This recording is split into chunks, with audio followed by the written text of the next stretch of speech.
Eles estavam fazendo uma rodovia no subúrbio de Jerusalém. Eu vou contar 2 exemplos rápidos aqui. Vai. E encontraram restos de um sítio arqueológico. Chamaram os arqueólogos. Olha, o que é isso aí tudo? Por favor, muda essa rodovia, que isso aqui é importante. Encontraram um templo pagão em Tel Motsar. Quando eu digo templo pagão, entenda. Um templo que tinha um tipo de religião que para Israel era proscrito. Você sabe, mesmo os caras que não são religiosos sabem que Israel não podia ter imagem de escultura, não podia ter ídolos. E lá tinha ídolos, tinha um monte de coisa. Entendi. E esse templo pagão funcionava a 6 quilômetros do templo de Jerusalém. Entendi, os caras eram hackers. Hackers. Agora, só que a surpresa foi como é que esse templo sobreviveu ali com o templo de Jerusalém a 6 quilômetros. Aí você vai nos livros de Jeremias na Bíblia, você entende por que Jeremias denunciou tanto a apostasia. Ele falou, olha, porque vocês estão abandonando Deus, Deus vai tirar a proteção dele, Nabucodonosor vai destruir Jerusalém. O que é apostasia? Boa pergunta. Monarca, com sua licença, eu vou pro grego de novo. Tudo bem, fica à vontade. É que apostasia é uma palavra grega. Apostasia, apó em grego significa para longe de. Qualquer coisa que está longe, apóstolo, aquele que é enviado para longe. Entendi. Né? Então, apostasia significa ruptura, aquele que vai embora, que abandona e vai para longe. Essa palavra tem na língua grega apostasium, apostasia, e Paulo pegou essa palavra e a cristianizou. Ou seja, toda vez que alguém rompe a aliança com Deus, o acordo com Deus, a gente diz que ele apostatou, entrou num estado de apostasia. Então, toda vez que Israel desviava do caminho, a gente falava que foi uma apostasia. Em hebraico dizia que ele quebrou a brit, a aliança. Né? Então, isso é chamado de apostasia. Por que ele achava que os caras estavam quebrando a aliança com Deus? O que eles estavam fazendo de errado? Porque Deus falava assim, eu sou o único Deus de vocês. Não tem outros deuses diante de mim. Porque eu sei que é meio petulante falando isso, principalmente numa cultura de tanto pluralismo religioso e ouvir o outro. Mas é porque Deus na Bíblia, o Deus da Bíblia, pelo menos aquele que apresenta, é um sujeito muito assim, olha, por mais que a 25 de março tenha liberdade para vender todas as bolsas, o dono da Gucci não vai falar que a falsa feita lá é igual à legítima. Sim, sim. Então Deus falou assim, eu sou o único Deus que há. Os ídolos não salvam vocês de nada. Não corram atrás dos ídolos. E o povo fazia o ídolozinho. Ele falou, tá bom, então se lasquem. Já que Baal é Deus, então vamos procurar ajuda a Baal. Então Deus tirava a proteção dele e o povo se lascava. Aí veio Nabucodonosor e destruiu a cidade de Jerusalém. Agora, esse negócio que Deus tirava a proteção dele e o povo se lascava, eu tenho que explicar. Não é que Deus é uma criança com uma lupa na mão, queimando formiguinha, que ele gosta de ver o sofrimento dela. É uma questão de consequência. Você sabe, assim, eu sei que isso aqui é um pouco clichê que eu vou falar, mas você sabe que o mal como entidade não existe. O diabo.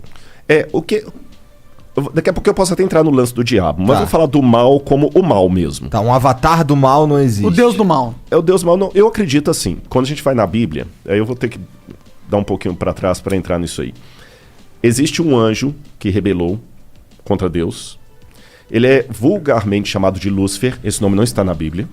Não? Não. Lúcifer não está. Sério? Isso foi um erro de tradução do Jerônimo. Qual que era o nome? Não foi nem erro de tradução. Na verdade, ele tem vários apelidos na Bíblia. Diabo, Diabalus, aquele que foi lançado através do diabo, tá. Da hora. Satã, que em hebraico significa advogado de acusação. Só que não é verdade. Por que diabo de acusação? Porque na Bíblia, ele começou o mal. Mas deixa eu abrir um parênteses aqui para fazer uma pergunta que muita gente faz. Tá, você é crente, né? Beleza. Deus criou tudo? Criou. Tudo que existe. A Bíblia fala isso. Ele criou todas as coisas. O Logos. Nada do que foi feito se fez sem ele. Beleza. Se Deus criou todas as coisas, tudo que existe foi Deus que criou. Bom, vamos ver. Depende. Não, se existe, tá. Raciocínio. O mal existe? Existe. Então Deus criou o mal. Deus é o responsável pelo mal. Mas por isso que eu falei no início, o mal não existe. Em que sentido? O que eu falo é um pouco clichê, mas você sabe que no mundo da física, o frio não existe. É verdade. Existe a ausência de calor. Uhum. O escuro existe não um existe. limite pro frio. Exatamente. Existe a ausência de luz. É. Então, o mal também, nesse sentido, é como o frio, é como a escuridão. Ele não existe por si mesmo. O que existe é a ausência de Deus que causa a sensação do mal. E Deus, ele é um cavalheiro. Eu sei que nem todos os teólogos concordam comigo. Tem uma teologia de Calvino, por exemplo, que acha que Deus escolheu. Se Deus escolheu você para ser salvo e ele para se ferrar, não tem o que fazer. Calvino pensava, grosso modo assim, sem querer ser panfletário, que Calvino era um brilhante teólogo, mas nem por isso eu vou concordar com tudo. Eu não penso como Calvino. Eu penso que Deus deu a liberdade. Você está entendendo? Mas mesmo assim, deixa eu raciocinar como se fosse um cara que não aceita a Bíblia. Pô, mas que sacanagem. Então tá bom, Deus deu alternativa. Mas ele fala assim, tá bom, ó, Igor, você vai me aceitar e eu vou te trazer pro céu. Se você não me aceitar, vai se lascar no inferno que eu vou te... Peraí. Então que Deus é esse? Parece aquele namorado possessivo. Sim. Ou namora comigo, ou então vou te matar. Não é assim. É porque, segundo a Bíblia, como Deus é o criador de tudo que existe, e nele há luz e treva alguma, o único que pode conceder a vida é Deus.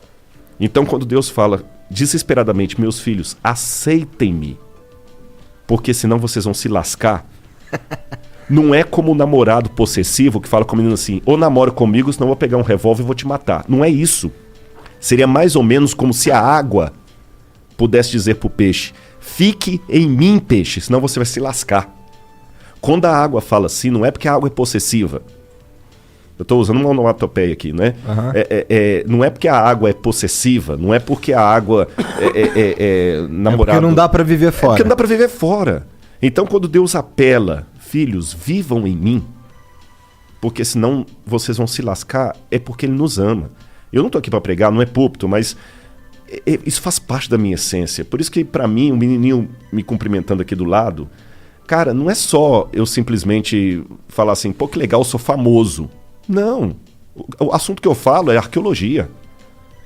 É porque se o que eu falo for verdade, eu não posso ficar calado, Igor. Você está entendendo? E aquele lance que eu falei da cruz de Cristo, os romanos crucificaram milhares de pessoas. Mas aquela crucifixão de Jesus de Nazaré foi diferente. Por quê? Vou te falar por quê. Vou contar uma historinha para você. Um rei... Vou responder igual Jesus. Jesus contava uma história, quando o pessoal perguntava. Um rei, uma vez, deu uma regra no reino dele. Ninguém pode roubar. Se alguém roubar, eu vou mandar arrancar os 2 olhos. Cara, funcionou, ninguém roubava. Você podia dormir com a porta aberta, o cara das trancas nem vendia tranca. Delegacia só quando era uma briga, assim. Até que um dia chegaram pro rei e falaram assim, majestade, nós pegamos um rapaz roubando aqui, a sua lei fala que tem que ter os 2 olhos arrancados. Ele falou, tudo bem, só que tem um problema, é o seu filho. É o príncipe.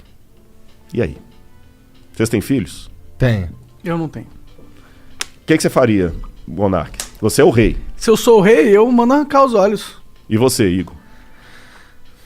Bom, se eu sou o rei, se eu sou o Igor, eu ia apoiar. Não, minha filha não, irmão. Todo respeito aí. Eu perguntei de propósito. Mas se eu sou o rei... Você é o rei, Igor. E pai da sua filha ao mesmo tempo. Então, é que se eu sou o rei, eu preciso mandar arrancar os olhos, né? Você arrancaria mesmo da sua filha? Pensa nela agora. Cara, olha, se a gente quiser entrar nessa, eu forjaria a morte, eu executaria de mentira, exilaria a minha filha pra algum lugar, porque aí eu consigo manter o rei que pune quando alguém rouba e consigo salvar a vida da minha filha, só que eu não consigo manter ela perto de mim. Uhum. E teria uma coisa também. Você nunca ia poder olhar nos olhos da sua filha e falar, você tem um pai honesto. Verdade. Ah, mas por isso eu falaria. É porque o negócio do rei, de você não... É porque é um mau exemplo. Porque aí você abre a permissão, entendeu? E aí você vai ter Se eu sou o rei, manda lá pro STF, lá no Brasil, lá. Nem entra nisso porque eu não quero que o Flow tenha problemas. Nem eu. Bom, mas eu também não seria um rei que ia colocar roubo com perda de olho, né?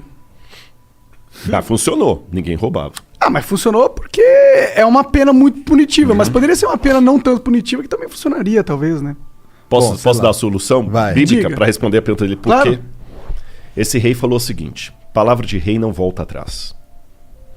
E ele tinha um dilema, porque se ele mandasse arrancar os olhos do filho, o pessoal falou assim, pô, esse cara não tem misericórdia nem do filho, quanto mais da gente.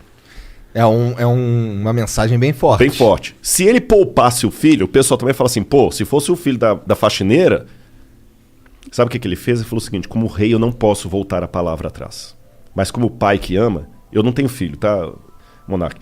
O Igor vai entender, o Igor tem mais autoridade para falar isso, que ele tem uma filha, eu não tenho. Tem 2. Tem 2. Como pai, eu também não posso negar a salvação pro meu filho que errou, mas está arrependido. São 2 óleos que a lei quer